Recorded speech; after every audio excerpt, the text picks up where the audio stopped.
what I want to ask you, you've mentioned that healthcare has several domains, from equipments to services and to drugs and all that kind of thing. You are in the services side.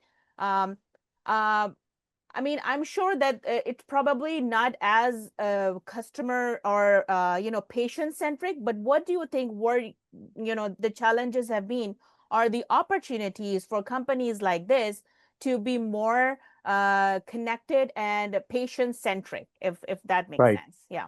right. No, that's a really good question. So, services is the one thing when you go to a healthcare provider, Right. that is the one thing you experience. Yeah.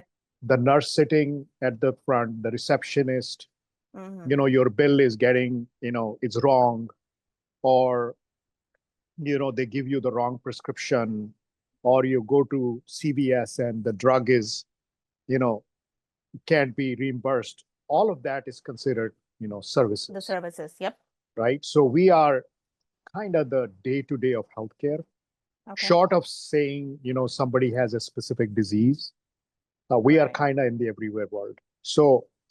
Um, so for us, we lose customer if we are doing things that are not focused on the patient. So we are, Got it. some would consider that we are probably the closest to a patient on a day-to-day basis. And that's where the exciting part is, because if you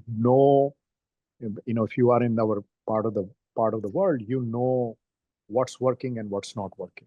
Hmm. So for example, when healthcare changed from all paid by health plan to a co-pay plan, where, if you all remember 20 years ago, when I would go to a doctor, I probably paid no copayment.